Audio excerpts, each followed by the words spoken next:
majina ninaitwa Bishop Kennedy John Watapa, ni askofu na mwangalizi wa kanisa la Nios Gospel Assembly kanda ya kati, na ni mchungaji kiongozi katika kanisa ambalo naliongoza ambalo linaitwa Nios Gospel Assembly ambalo linapatikana hapo Dodoma mjini maeneo ya Ilazo. Ni lini hasa uligundua kuwa una wito wa kuwa mchungaji, na mwanzo ulikuwaje na sura gani? Niliweza kugundua kwamba nimeitwa na Bwana kwa ajili ya kazi yake ya utumishi. Ilikuwa ni mwaka 2007. Kipindi hicho nilikuwa nimefikiria kwenda kuishi South Africa, na nikawa nimefanya maandalizi kwamba nimeanza safari kuelekea South Africa. Sasa nilipofika katika nchi ile ya Mozambiki, maeneo ya Nampula, ndipo Bwana ule usiku mmoja Bwana akanisemesha kwa habari ya kwamba sitakiwi kuendelea na safari yangu kuelekea South Africa, kwa natakiwa nirudi Tanzania, na amekusudia kunitumia kwa kazi hii ya uchungaji. Kwa hiyo ilikuwa ni sauti ambayo ilikuja kwa uzito sana, na nikashindwa kujizuia. Kwa hiyo nikajikuta kwamba ninaahirisha kuendelea na safari yangu kuelekea South Africa. Kwa hiyo pale nikachukua basi kwa ajili ya kuanza kurudi Tanzania. Kwa hiyo ndivyo ilivyokuwa mwanzo wa wito wangu, na nilipokuja Tanzania ghafla kwa neema ya Bwana nikapewa maelekezo ya kuanza huduma, basi nikaanza. Moja kati ya makanisa yanayokuwa kwa kasi katika jiji la Dodoma kwa nyakati hizi, mojawapo ni kanisa unaloliongoza. Je, nini siri ya mafanikio ya ukuaji huo? Nashukuru pia kusikia kwamba kanisa ambalo naliongoza linakuwa kwa kasi kati ya makanisa ambayo yanakuwa kwa kasi katika mji wa Dodoma. Kiukweli ni neema ya Mungu peke yake, kwa sababu Mungu ambaye ametuita kumtumikia, yeye ndio mwezeshaji wa kila jambo. Anapokuita anakuwa anaachilia neema juu yako ambayo itakuwezesha kuweza kutimiza makusudi ya kuitwa kwako. Lakini kwa kuongezea, kitu ambacho mchungaji anatakiwa awe nacho katika wito ambao ameitwa, na hasa wito wa utumishi, ni ile commitment. Mchungaji anatakiwa awe na kitu kinachoitwa commitment na Mungu aliyemwita. Haitakiwi ubabaishaji. Maadamu umetambua kwamba umeitwa na Mungu, kwa lazima uwe na commitment, kwa maana ya nidhamu ya kiroho. Mambo yote ambayo yanahusiana na nidhamu ya kiroho lazima uyafuate. Nje ya hapo utajikuta kwamba unakwama. Kwa hiyo moja ya siri ya kufanikiwa kwangu ni kujitoa na ile commitment yangu kwa Mungu. Nimewekeza maisha yangu yote kwa Mungu, nimechagua kukaa hapo, na Mungu ameendelea kuona ule uaminifu wangu kwake, ameendelea kunisaidia, ndio maana kazi yake inaendelea. Yes. Je, kuna wakati wowote uliogopa au kusita kukubali wito huu wa utumishi wa Mungu? Nashukuru pia ndugu mtangazaji kwa swali lako. Kiukweli kabisa, kuna kazi ngumu katika dunia hii kama kazi ya Mungu. Manake unamtumikia bosi au mkuu usiyemuona kwa macho, na kwa hiyo kwa msingi huo unapopata wito wa habari ya utumishi, lazima hofu ije, kwa sababu ukiangalia yule aliyekutuma kwa hiyo kazi sio mkurugenzi, kwa maana binadamu wa kawaida, sio mkuu wa wilaya, sio mbunge, sio waziri, sio rais wa nchi.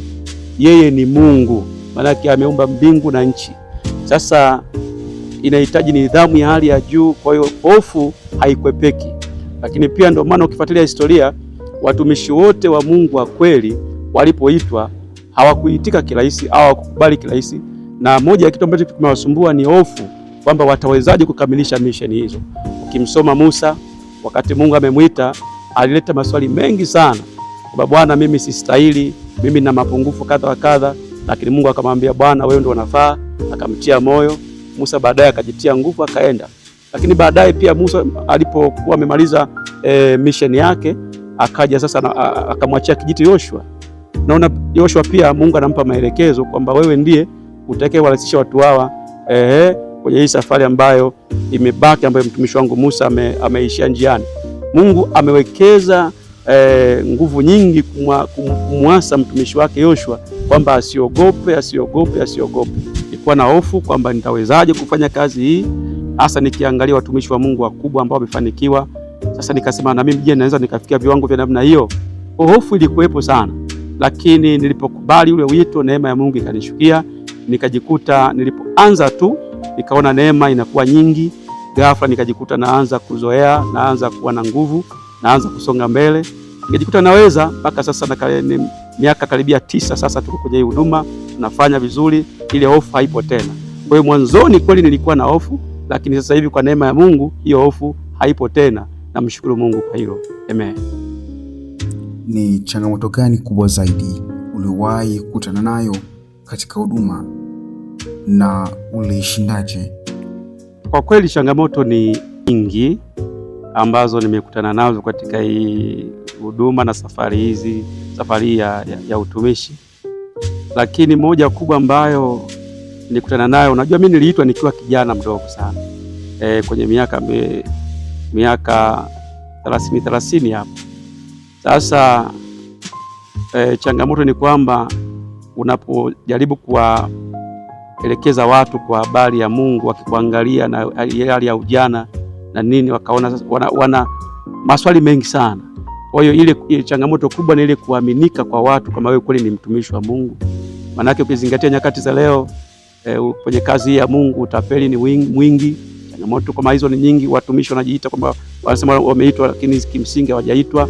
Kwa hiyo moja ya changamoto ambayo kutana nayo ni ile hali ya kuaminika katika jamii kwamba ni mtumishi wa Mungu kweli au ni miongoni mwa wale watumishi wa Mungu matapeli na kadhalika. Kwa hiyo kwa neema ya Bwana nikazidi kumwomba Mungu. Baadaye nikaona watu wananielewa, na hasa moja ya kitu kikubwa ambacho Mungu mimi amenipa kwenye huduma ambayo naifanya ni huduma ya deliverance, kufungua watu, maombezi na kadhalika. Kwa hiyo kiwango kile ambacho Mungu amenijalia cha kiwango cha hali ya juu cha kuponya watu, kufungua watu na kadhalika, watu walipoona hiyo wakaendelea kuamini kwamba huyu kweli ni mtumishi wa Mungu, hebu tumfuate na vitu vya namna hiyo. Lakini pia hata lile fundisho ambalo nilikuwa nalitoa lilikuwa ni fundisho ambalo limenyooka, watu wakinisikiliza wananielewa, sema kweli huyu ni mtumishi wa Mungu. Kwa changamoto kubwa ni jamii kukupokea, kukuelewa, na hasa katika hali ya ujana ambao tumekuwa nao. Lakini kwa neema ya Mungu, mara baada ya maombi na kumsihi Bwana, ghafla tukajikuta kwamba watu wanatuelewa sasa hivi. Dodoma hapa tunaeleweka, Tanzania tunaeleweka, na kimataifa pia tunaeleweka. Tunaitwa kwenye mikutano mbalimbali ndani ya Tanzania na nje ya Tanzania. Hii ni kuashiria kwamba Bwana ametupa kuaminika kwa jamii ambayo imetuzunguka. Unawaahidi nini Watanzania na watu unaowahudumia kiroho ulimwenguni kote? Moja ya ahadi kubwa ambayo naweza nikawaahidi wa Tanzania, marafiki zangu ambao wananifuatilia ulimwenguni kote, lakini zaidi sana kanisa ambalo naliongoza, kimsingi ninawaahidi utumishi uliotukuka, kwa sababu mimi kwa neema ya Bwana nimejitambua kwamba moja ya kusudi kubwa la kuumbwa kwangu ni kumtumikia Mungu. Kwa hiyo sitegemei kuwekeza nguvu zangu katika shughuli zingine zozote zile zaidi ya utumishi.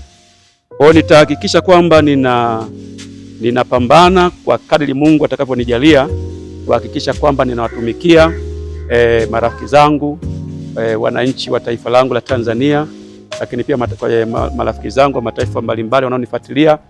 Ninawaahidi utumishi uliotukuka. Wategemee kumwona Mungu kwa viwango vikubwa zaidi, wategemee kuona mambo makubwa zaidi, kwa sababu maandiko yanasema tunatoka utukufu hata utukufu.